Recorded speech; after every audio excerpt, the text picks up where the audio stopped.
Yes. Bila shaka umefuatilia. Umeridhishwa na kila kitu ambacho kimefikiwa kwenye Wanachama wameamua wamekubaliana na mapendekezo ya bodi kwenye kurekebisha katiba. Basi tunategemea tutasonga mbele na zoezi litakuwa limekamilika. Tutaendelea sasa kuingiza wanachama wapya na usajili utakuwa umekamilika, na mwekezaji sasa ataanza kufanya kazi. Tutaanza kuona mambo ya mwekezaji makubwa zaidi. Wewe binafsi yako umeridhishwa na kila kitu ambacho kimemalizika, kwa sababu kuna baadhi ya wanachama tumeona wakilalamika mara baada ya mkutano kumalizika.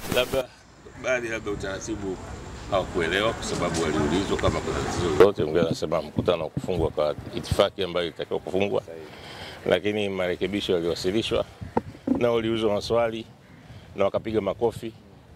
Kwa hiyo tafsiri ya mwenyekiti wa kikao ni kwamba waliridhia yale ambayo yalikuwa yampendekezwa. Na hiyo ni njia sahihi ya kufahamu kwamba wameridhia. Sasa huo ni utaratibu. Kama hakuridhia mtu hakuridhika, angenyosha mkono kwamba mimi kuna kitu napinga. Asante sana mwenyekiti. Shukrani sana.